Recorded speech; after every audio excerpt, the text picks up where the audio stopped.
경제와 투자를 깊이 있게 보는 시선, 예민수의 딥사이트입니다. 오늘은 특별히 또 중요한 시장의 흐름들, 사실 7월 FOMC가 지나면서 금리 상승에 대한, 테이퍼링에 대한 걱정을 좀 던 상태입니다. 그렇지만 이걸 덮어놓기에는 여전히 통화정책의 방향에 대한 변화가 많기 때문에요. 관련해서 신한은행 ISP 기획부 오건영 부부장님 모시고 깊이 있는 분석하겠습니다. 어서 오십시오. 네, 안녕하십니까. 네. 저희 작가님이 여의도의 일타 강사 각건영이라고 멘트를 하셨는데요. 저는 별로 그런 표현은 좋아하지는 않는데 적어놓으셨으니까 말씀을 읽어드려야 되고, 시장을 아주 예리하게 디테일하게 관찰하시는 분이죠. 깊이 있게. 네.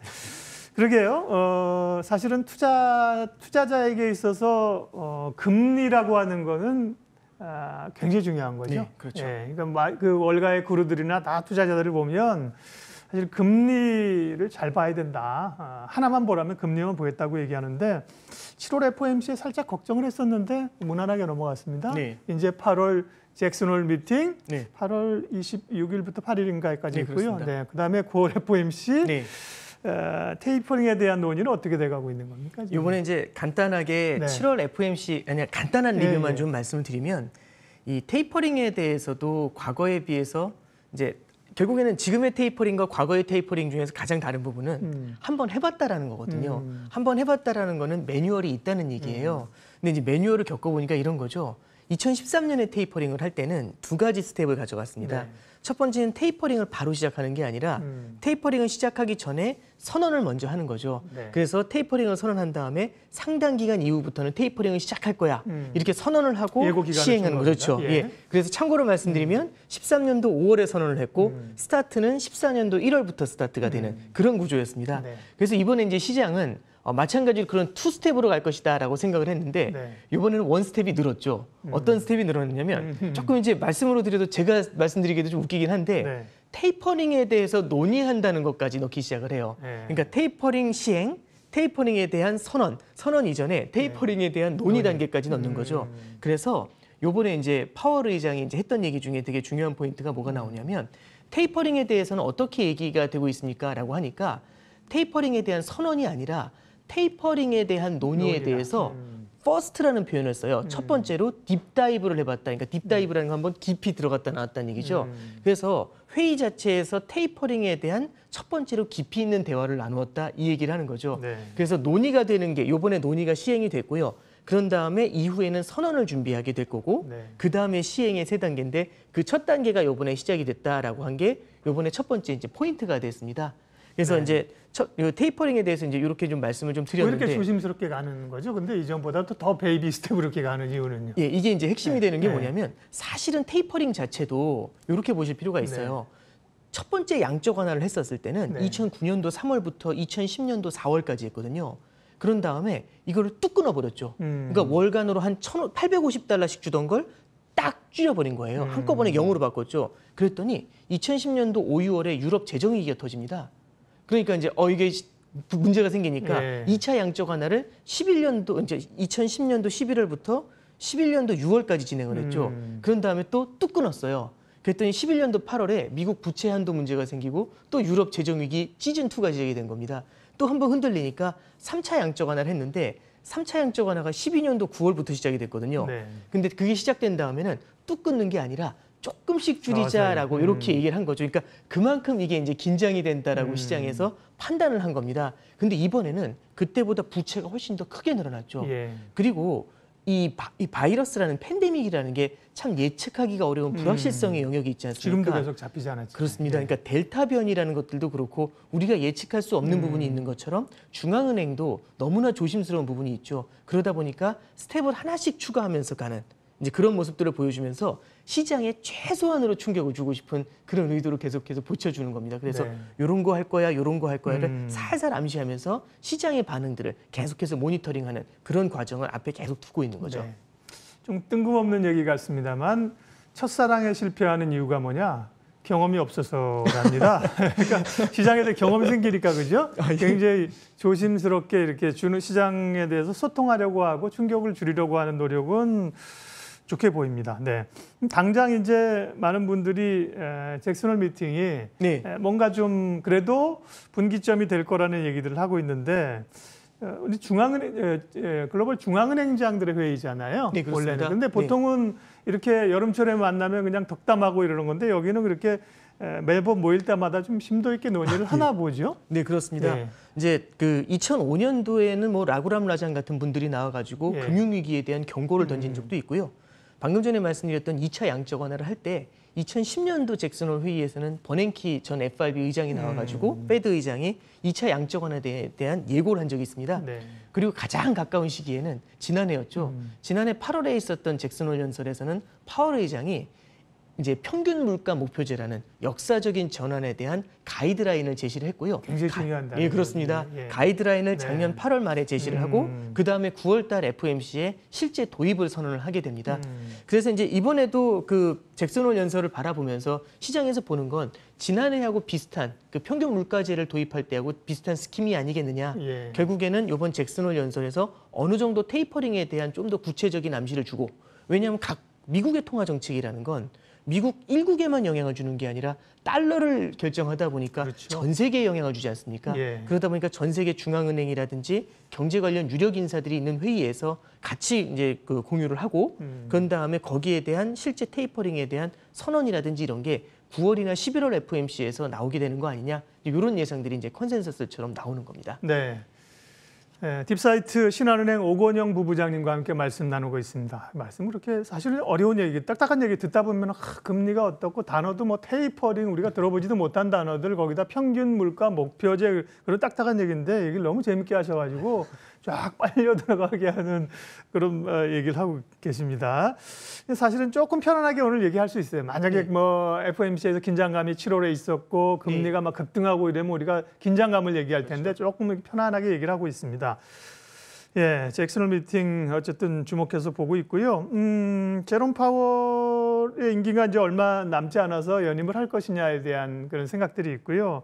연임을 하는 거와 함께 뭐 브레이너드 이사가 이제 이사죠, 연준 네, 이사고 그렇습니다. 네. 클라라다 부의장. 네. 뭐 후임자들은 사실 할 만한 사람들도 있긴 해요. 네. 그래서 연임이 될 거냐.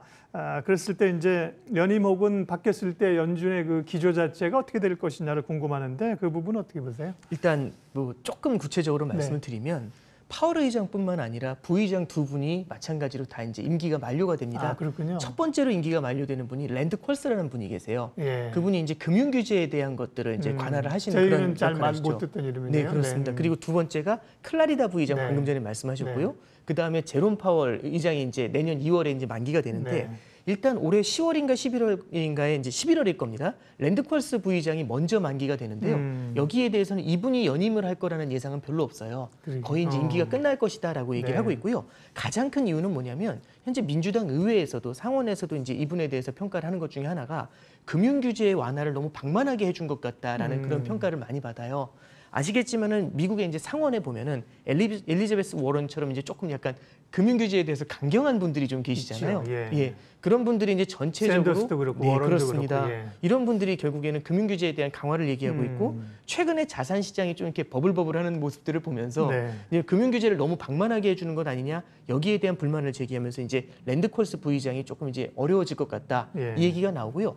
클라리다 부의장 역시 마찬가지로 규제에 대해서는 다소 완화적인 스탠스를 취하고 있고, 파월 의장에 대해서도 최근에 나오는 얘기는 너무 이제 좀 방만한, 이제 적어도 이제 통화 정책을 완화적으로 가져가는 건 좋지만 금융 규제를 조금 완화적으로 너무 방만하게 유지하는 것 아니냐, 이런 비판들이 있어요. 상대적으로 보면은 라엘 브레이너드 이사 같은 경우는 금융 규제에 대해서는 다소 조금 강한 판입니다. 예. 그래서 우리가 이제 단순히 연준 의장이 바뀌어가지고 금리가 올라가냐 떨어지냐 테이퍼링이 빨라지냐 이것보다도 연준이 하는 역할 중에서 금융 규제에 대한 역할이 분명히 있거든요. 그것도 중요하네요. 예, 예. 이 금융 규제에 대한 부분이 만약 파월 의장이 바뀌게 됐었을 때, 예. 그리고 그 브레이너드 이사가 들어왔었을 때는 금융 규제라든지 은행들이 이제 자본을 조금 더 많이 쌓으라는, 은행들이 자본을 쌓게 되면 대출을 줄일 수밖에 없거든요. 이런 이제 역할들을 많이 주문할 수 있다. 그래서 금융 규제 쪽에서의 매파적인 변화가 가능할 수 있다라는 점에 좀 초점을 맞춰서 좀 볼 필요가 있을 것 같습니다. 네. 제가 임명권자라면 좀 더 하라고 할 것 같은데 파월 의장이 잘합니다. 처음에는 사실 그 네. 옐런도 그렇고 제롬 파월도 그렇고 처음에는 아무래도 처음 해보니까 한 1년 차이는 헛발질들 좀 하시더라고요. 근데 중심을 잘 잡아가고 있는데 브레이너드 이사 같은 경우는 이제 전에도 사실은 이제 물막이 됐었고 근데 그분이 만약에 들어오게 되면 규제에 대한 얘기들이 그건 어쨌든 시장에서는 어쨌든 단기적으로는 조금 부담스러워하는 얘기겠네요. 네, 네, 그렇게 그렇습니다. 읽는다면요. 네, 그렇습니다. 예. 누가 될지는 사실 모르겠으나 시나리오를 보는 거죠, 우리는. 그죠? 네. 이렇게 파월 의장이 갔을 때는 기존 정책으로 가지만 바뀌었을 때는 어떤 변화가 있을 거냐. 네. 그런 걸 좀 보겠고요.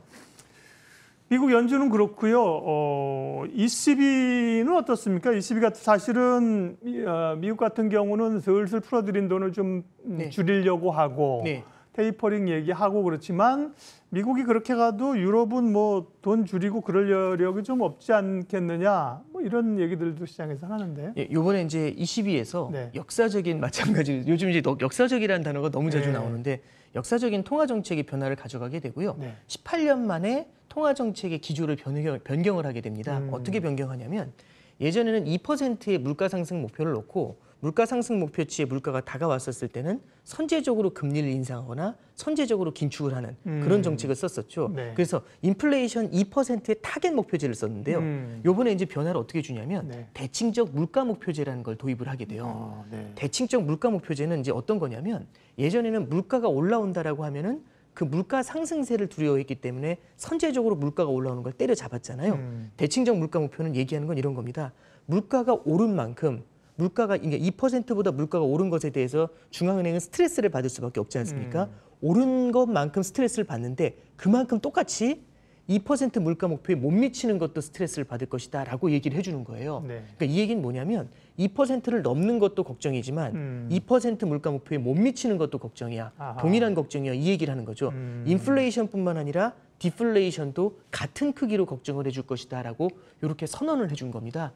이 얘기는 뭐냐면은 결국에는 단순히 지금은 이제 시장에서 인플레이션만을 ECB가 걱정을 한다라는 얘기가 나오는데 그게 아니라 사실상 ECB가 유럽중앙은행에서 디플레이션을 걱정을 하게 되면서 단순히 이제 물가가 2% 가까이 올라오는 걸 보면서 선제적으로 이제 양적 완화를 줄인다거나 이런 정책들이 좀 늦춰질 것이다, 천천히 갈 것이다, 이제 이런 모습을 보여주고 있는 거죠.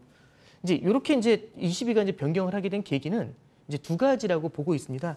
첫 번째는 물가를 선제적으로 물가 상승에 대응을 한다라고 하면 네. 시장 그 경제 주체들의 어떤 자신감 같은 게 줄어들 수가 있어요. 경기가 살아나면 의례껏 금방 금리 올릴 텐데 뭐 이제 이런 이제 약간의 비관론은 아니고 뭘까요? 그러니까 자신감이 약간 결여되는 모습들이 나타날 수가 있는데 그게 아니다. 2%에 못 미치는 것들까지도 전부 다 똑같이 맞춰주겠다라고 이렇게 격려를 해주는 거죠. 두 번째는 미국 같은 경우는 평균 물가 목표제를 씁니다.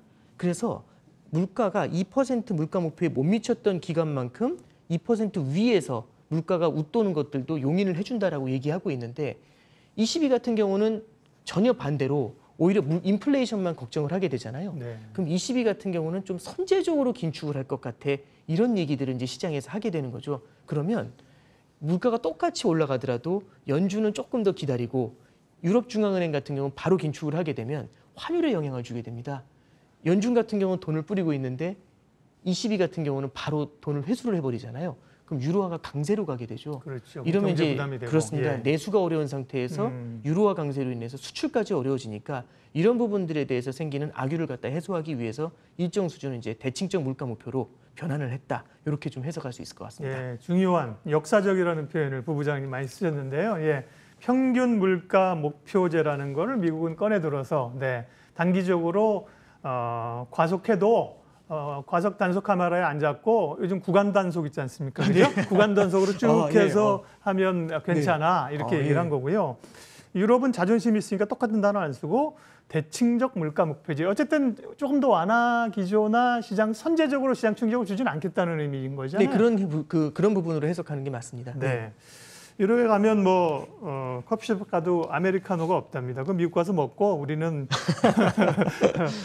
유럽 방식으로 간다. 네, 그렇습니다. 자, 근데요, 미국은 워낙 그 기축 통화를 가지고 있고 전 세계 통화 정책을 좌지우지하고 있고 유럽도 기축 통화니까 그죠? 네. 가는데 신흥국들이 사실은 이런 주도권이 없고 대비책이 없기 때문에 그래서 브라질도 어젠가 보니까 1% 한 번에 막 금리 올리고 막 이러더라고요. 네, 뭐 그렇습니다. 터키나 이런 데도 금리를 네. 막 올리고 있는 상황들이어서 신흥국들은 지금 어떻게 금리 올리는 게 선제적으로 올리는 게 잘하는 건가요? 불가피한 건가요? 이게 아까 전에 말씀드렸던 네. 것처럼 이번에 테이퍼링이 과거와 다른 건 네. 한번 해봤다는 거고 매뉴얼이 있지 않습니까? 매뉴얼이 있는 건 또 좋은데요. 트라우마가 있는 것도 문제가 될 수 있습니다. 그렇군요. 트라우마라는 건 뭐냐면 예전에 테이퍼링을 했었을 때 실제 2013년도 5월에 테이퍼링을 선언하고 나서 미국에서 테이퍼링을 한 건데 미국 시장이 그렇게 크게 안 흔들렸고요. 그러게요. 오히려 어디에 흔들렸냐면 신흥국이 초토화가 됐습니다. 네. 그러면서 그때 당시에 깨지기 쉬운 5개국이라는 그런 단어까지 나왔었는데 네. 이 얘기를 딱 보게 되면은 그때 당시에 그 트라우마가 있었던 신흥국들 같은 경우는 무언가 새로운 준비를 먼저 해야 될 겁니다. 그래서 이제 그 새로운 준비가 뭐냐면 예를 들어 가지고 미국이 금리 인상을 예고하게 되니까 신흥국에서 자금이 한꺼번에 빠져나가게 되는 거지 않습니까? 네. 그럼 신흥국에서는 자금이 막 빠져나가기 시작을 하면 답이 없잖아요. 그럼 그제서야 금리를 확 들어 올리게 되니까 그러면은 금리를 갖다 한꺼번에 올리면서 나가는 걸 막아야 되는데 이 너무 한꺼번에 금리를 올리게 되는 건 실물 경제를 오히려 더 추락을 시키는 문제가 생깁니다. 네. 그래서 신흥국에서 이제 어떻게 얘기하는 거냐면 테이퍼링을 해서 한꺼번에 나갈 때 그때 한꺼번에 금리를 올리는 것보다 미리 조금 서서히 올려놔가지고 미리, 그러니까 예방주사 미리 맞아놓자라는 식으로 해가지고 조금씩 금리를 미리 올려놓는 거죠. 네. 그래서 말씀하셨던 것처럼 브라질이나 러시아, 헝가리, 체코, 멕시코 네. 이런 나라들이 지금 미리 선제적으로 금리 인상을 시도를 한 이제 그런 케이스라고 좀 볼 수가 있습니다. 뭐 불가피한, 불가피한 선택이라고 할 수 있는 카드로선 그렇죠. 할 수 네. 없는데 그러면 이제 우리나라 한국은행 얘기도 해야 되는데 한은도 지금 그런 우리도 어쨌든 뭐 선진국과 신흥국의 이 분류에 따라서는 선진국으로 들어가기도 하고 신흥국으로 분류되기도 네. 하기 때문에 그 선상에 있는데 한국 그렇게 보면 우리도 금리를 먼저 올려야 될 필요성이 있고 한국은행도 꽤 기존과 다르게 올해는 이제 금리 인상에 대한 시그널은 꽤 관계 좋습니다. 그래서 이제 지금 진짜 올리냐 아니냐 뭐 이런 얘기도 하는데요. 한은은 언제쯤 움직일까요? 이제 방금 전에 이제 신흥국에 대한 말씀을 네. 드렸고 그다음에 이제 한국은행에 대한 네. 말씀이 나오고 있는 건데 신흥국 이제 말씀드렸던 신흥국들하고 한국 같은 경우는 조금 좀 차이가 좀 있는 것 같아요. 말씀해 주셨던 것처럼 선진국으로 분류될 수도 있지 않느냐라는 말씀을 네. 해주신 부분도 있고 우리나라 국채 시장이라든지 외환 시장 같은 경우는 그런 작은 신흥국들하고 비교했었을 때는 굉장히 좀 탄탄한 그런 모습을 보이고 있습니다. 그래서 미국이 테이퍼링을 한다고 해서 우리나라에서 대규모 자본 유출이 일어나거나 이런 문제가 아니기 때문에 우리나라가 이제 자본 유출을 걱정해서 기준금리를 인상한다. 요거는 조금 다른 얘기인 것 같고요. 네, 그 걱정이 예. 온리 그것만은 아니고 내부적인 네. 또 고민들도 있는 네, 거죠. 그렇습니다. 그 내부적인 고민이 이제 국내적인 문제인데 결국에는 이제 자산 가격, 금융 안정이죠. 네. 자산 가격이 너무 빠르게 상승한다든지 특히 부동산. 그렇습니다. 간접적으로 봤을 때는 금리가 낮은 수준에서 너무 오랫동안 이어지게 되면 예. 저금리가 장기화될 거라는 합리적인 기대가 생기게 됩니다. 그럼 금리가 안 올라갈 거라고 생각을 하면은 아무래도 차입을 통해 더 가지고 하겠죠. 투자를 네. 하는 그런 모습들이 계속해서 좀 강해지는 모습이 나타날 수가 있거든요. 그래서 한국은행에서는 그런 시그널링을 주면서 한 번 정도 이렇게 자산 시장이 너무 과열이 되는 걸 제어를 하고 싶은 목적이 훨씬 더 강한 겁니다. 그래서 이 자본 유출에 대한 우려 때문에 미국의 테이퍼링을 딱 바라보면서 예. 그 속도에 맞춰 가는 것보다는 국내적인 이슈, 대내적인 한국만의 이슈를 보면서 금융 안정에 초점을 맞춰가지고 기준금리 인상을 준비하는 거고요. 이제 연내 기준금리 인상을 시사하신 만큼 연내에 이제 한번 단행이 될 거라고 이제 그렇게는 좀 예상을 하고 있습니다. 네. 그러니까 신흥국들이 고육주책으로 금리를 올리는 것과는 우리가 좀 더 결이 다르군요. 그렇게 네. 다급한 건 아닌데 네, 그렇습니다. 금리 인상은 좀 있을 수는 있다는 얘기를 하죠. 그랬을 때 금리를 올렸을 때 그러면 걱정되는 부분에서의 충격은 크지는 않나요? 이게 그 여러 가지 관점에서 좀 네. 해석을 할 수 있는데 이번에는 한국은행에서 이제 부총재님도 어떤 말씀을 하셨냐면 네. 이번에 금리를 한두 번 정도 인상을 하는 게 긴축적인 것은 아니다라는 말씀을 하셨어요. 근데 네. 이 얘기가 뭐냐면 금리를 한 번 올릴 때는 0.25%씩 올리게 됩니다. 그렇죠. 물론 전체적인 경제 전체를 바라봤었을 때는 0.25%의 금리 인상도 충격적으로 다가올 수는 있지만 개개의 경제 주체한테 0.25%가 아주 치명적이냐? 왜냐하면 현재의 금리가 워낙에 낮기 때문에 0.5%라는 사상 최저금리지 않습니까? 그래서 이것 때문에 실물 경제가 한꺼번에 주저앉거나 이러기는 쉽진 않을 겁니다. 네. 다만 한국은행에서 목표로 하는 거는 이런 거죠. 시그널링입니다. 금리가 계속해서 내려올 수밖에 없을 것이다. 이런 이제 기대감이 생기게 되면 앞으로 금리는 못 올라. 이게 결국에는 더욱더 많은 고착화되면. 그렇죠. 이런 것들이 고착화되는 거를 한번 시그널링을 주는 거죠. 네. 그게 아니에요라고 네. 하면서 한두 번 정도의 인상에 대해서는 오히려 열어놓고 생각할 필요가 있다. 금리가 계속 내려가는 건 아닐 수도 있다. 네. 이런 거에 대해서는 경계감을 한번 던져주는 그런 케이스로 보면 될 것 같습니다. 네, 공격적으로 뭐 올려가기는 어려울 것 같고 시장에 네. 신호를 좀 주고 싶어 하는 것이고 그랬을 때 사실 금리 올렸을 때 기업의 차입에 대한 부담이라든지 환율이라든지 이런 영향이 많잖아요. 근데 그런 거를 손상 가지 않을 정도에서 시장에 시그널을 줄 거다. 네. 네. 한 번 정도는 올릴 수 있다는 얘기를 하셨습니다. 네네, 그렇습니다. 0.25가 아니라 그럼 0.125씩 나눠서 하면 안 되나요? 그럼 꼼수라 그럴 겁니다. 또 네. 예, 오늘 딥사이트는 오건영 부부장님과 함께 글로벌 금융시장에 관한 얘기를 아주 재밌게 하고 있는데 제가 너무 빨리 들어가서 시간 체크를 저는 좀 해야 돼서요. 예. 좀 파트 2는 그래서 이제 그러면 큰 그림으로서는 금리 인상기로 들어가는 것이냐 그랬을 때 자산 배분이나 투자자의 그 스탠스는 어떻게 가져가야 되냐 하는 건데 시기의 문제지만 어쨌든 그러면 금리는 이제 더 떨어지기보다는 글로벌이든 한국이든 좀 오르려는 모색을 하는 그런 단계다 올라간다 이렇게 긴 흐름으로라도 뭐 올 연말이든 내년이든 그렇게 시각을 갖는 게 맞습니까? 네, 이제 결국에는 기준금리 인상 그러니까 사이클이 어느 정도까지 이어질지는 모르겠지만 네. 아주 완만한 속도의 기준금리 인상에 대해서는 전 세계가 지금 같이 고민을 하고 있는 거고 네. 신흥국부터 그 스타트를 끄는 거고 미국은 테이퍼링에 대한 시그널을 던지고 있죠. 네. 그건 이제 맞는 흐름으로 보면 될 것 같습니다. 네. 그럼 이제 금리를 측정하는 국내에서도 사실은 뭐 국내 국고채 3년물, 5년물보다는 이제 미국 금리 과거에는 2년, 3년, 최근에 이제 10년물이 관심됐는데요. 미국 국채 금리는 요즘 10년물 기준으로 하면 아주 걱정했던 것보다 툭툭 떨어지는데 네. 그게 시장을 온전히 반영한 겁니까? 아니면 뭐 일시적인 뭐 미국의 또 뭐 셧다운 이런 것 때문에 영향이 좀 있다는 영향도 있고 그렇더군요. 그러니까 지금 결국에는 10년물 금리가 네. 올해 3월 달 말에 1.77%까지 올라갔었거든요. 그러니까요. 네. 그런 다음에 지금 보면은 오늘은 이제 1.2%대 초반까지 올라오긴 했는데 1.1% 초반까지도 한번 밀린 적이 있습니다. 네. 이제 이렇게 이제 금리가 갑자기 급격하게 떨어진 이유를 보면은 한 세 가지 정도를 좀 볼 수가 있을 것 같아요. 첫 번째는 성장에 대한 우려. 이게 이제 제일 크다고 보고 있습니다. 이건 델타 변이하고도 좀 연관이 있는 것 같고요. 채권 시장에서는 델타 변이라든지 너무 많이 올라버린 물가가 오히려 실물 경제의 소비를 위축시키는 문제, 그리고 제조업 경기가 생각보다 빠르게 올라오지 못하는 문제, 이런 것들에 대한 우려점을 좀 보여주고 있는 것 같고요. 그래서 성장이 생각보다 강하지 않을 수 있어라는 메시지, 이게 채권 시장에 담긴다고 보고, 두 번째는 물가 사이드를 봤었을 때는 아직은 좀 신중하긴 합니다만 물가 상승세가 일시적이라는 연준의 레토릭, 이게 시장에서는 조금은 공감을 얻게 되는 것 같습니다. 그 중에 하나가 지금 보면은 5월달 이후로 물가 상승세를 많이 자극했었던 중고차 가격이 고점을 찍고서 조금씩 내려오고 있거든요. 이런 걸 바라봤었을 때는 물가 상승이 어느 정도까지 이어질지 모르겠지만 너무 과도한 물가 상승세가 조금은 안정되지 않겠나 이런 생각들을 하는 것 같습니다. 마지막으로 세 번째는 테이퍼링인데요. 이게 참 역설적인 것 같습니다.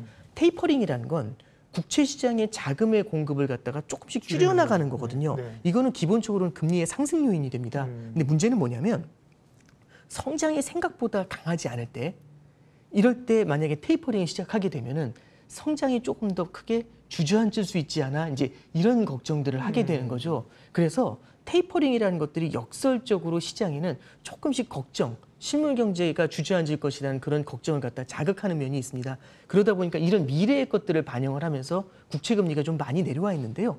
이제 우리가 이제 바라볼 거는 이런 것 같습니다. 첫 번째는요, 금리가 지금 현재는 하단하고 상단이 굉장히 단단하게 연결이 되어 있는 것 같아요. 상단 같은 경우는 여전히 수그러들지 않는 물가죠. 네. 이 물가가 지금 현재 시장에서는 가장 많이 생각을 한 게 올해 8, 9월 정도 되면은 연준의 예상이 그랬었습니다. 보통 4분기 초 정도 되면은 피크아웃을 하는 모습을 확인할 수 있을 거야 라고 했는데, 최근에 이번 FOMC도 그렇고요. 최근에 약간 스탠스를 바꿨어요. 네. 뭐라고 했냐면 물가 상승세가 연말까지도 이어질 수도 있을 것 같아라는 얘기를 하는 거죠.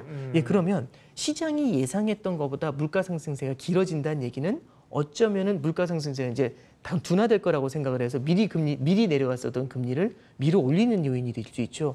그래서 첫 번째는 여전히 상존하고 있는 물가 상승에 대한 압력, 요게 금리에는 상방을 제공을 하게 될 것 같고요. 하단은 방금 전에 말씀드렸던 것처럼 성장에 대한 의구심이 계속해서 이제 네. 반복적으로 나오게 될 것 같다. 이렇게 좀 볼 수 있을 것 같습니다. 네, 어렵네요. 어렵다는 건 이제 그 예측이 어렵다니 지표 영향을 받으면서도 심리적으로 센티적으로 또 해석을 네. 어떻게 하느냐가 중요하기 때문에 네. 그 사이에서 좀 갈팡질팡하는 네, 그렇습니다. 밴드가 넓은 모습이 그런 나타날 것 상황입니다. 같습니다. 네. 네. 환율 얘기는 일단 시간상 좀 뒤로 밀어놓고 그러면 지금 어쨌든 큰 흐름에 있던 글로벌 금융시장에서 어쨌든 가장 화두는 테이퍼링이라는 단어가 눈앞에 와 있지 않습니까? 네. 언제 하느냐, 2단계에서 3단계로 천천히 하느냐 이런 건데 그런 테이퍼링이나 물가가 점진적으로 오른다고 하면 투자자들은 어떻게 해야 돼요? 이제 자산을 가지고 있는 분들 입장에서는 이제 주식, 그다음에 또 대체 자산, 네, 또 금리가 만약에 오름한다고 하면 가치주, 성장주, 네, 어떻게 해야 됩니까? 제가 이제 주식 전문가는 아닙니다만 네. 전체적인 큰 틀에서 그러니까요. 주식에는 네. 물론 여러 가지 요인이 네. 있겠지만 큰 틀에서 금리하고만 연관된 부분을 좀 네. 말씀을 드리면 금리가 상승할 때 우선 제일 처음 조심해야 될 부분은 채권 시장에 투자하는 걸 조심해야 됩니다. 네. 많은 분들이 채권은 안전자산이라고 생각을 할 수 있지만 특히 장기채 같은 경우는 금리가 상승했을 때 취약해질 수가 있거든요. 그래서 장기 채권에 대한 투자에 대해서는 우리가 좀 신중할 필요가 있다라는 게 첫 번째고요. 두 번째는 무엇에 투자하시는지 간에 이렇게 이제 금리가 올라갈 때는 재무 구조가 취약한 곳에 좀 경계감을 가지실 필요가 있습니다. 재무 구조가 취약하다 하면 기업들 중에서도 재무 구조가 취약한 기업들이 있을 수 있고 섹터가 그럴 수도 국가에서도 있고, 그런 게 국가도 나타날 수 그렇고. 있죠. 그러면 국가 중에서 재무 구조가 취약하다는 말씀은 신흥국들이 아무래도 선진국보다는 재무 구조가 취약할 수 있죠. 그렇죠. 그래서 우리가 이제 바라봤었을 때 신흥국에 대해서 투자할 때 이제 굉장히 높은 고수익을 기대하지만 그만큼의 리스크가 있다는 부분이 있지 않습니까? 그래서 금리 상승이라는 걸 생각했었을 때, 금리 인상을 생각했었을 때 우리가 재무 구조가 튼실한 쪽으로 좀 접근하는 게 좋을 것 같다. 요걸 볼 필요가 있고요. 하나 이제 또 마지막으로 모니터링해서 볼 게 뭐냐면 금리 인상이 되는 거는 중앙은행이 금리 인상을 하는 이유는 성장이 어느 정도 나오기 때문에 이 정도의 금리 인상은 견딜 수가 있을 거야라는 된다고 그렇습니다. 하는 거죠. 예. 그 생각이 드니까 하는 건데요. 만약에 금리 인상이 성장을 찍어 누르게 되는 모습이 나타나게 됐었을 때는 성장 관련돼 가지고 뛰어오르는 가치주들 있죠. 이런 쪽에서도 이제 변화가 나타날 수가 있습니다. 그래서 이제 말씀드렸던 것처럼 세 가지인데요. 채권에 대해서는 장기 채권에 대한 경계감은 가지실 필요가 있다는 게 네. 1번이 되고 그다음에 두 번째는 주식을 바라볼 때 재무 구조를 이제 조금 돈이 막 흘러나올 때는 크게 신경 쓰지 그렇죠. 않았었던 네. 재무 구조에도 우리가 관심을 가지실 필요가 있다. 그다음에 세 번째는 금리의 상승이 성장을 갖다가 둔화시키는 모습들을 봤었을 때는 성장 관련 섹터에서의 변화를 좀 모니터링할 필요 있다. 요 세 가지를 좀 말씀을 드려봅니다. 네. 마지막에 해주신 얘기가 이제 우리가 쭉 얘기했던 것에 대한 이제 방점입니다. 얘기해 주신 것들 참고하시면서 긴 흐름의 전략들을 세우시면 좋겠습니다. 오늘 딥사이트 신한은행 ISP 기획부 오건영 부부장님과 함께 좋은 시간 가졌습니다. 말씀 고맙습니다. 네, 감사합니다. 수고하셨습니다. 잠시만 앉아 계십시오. 네.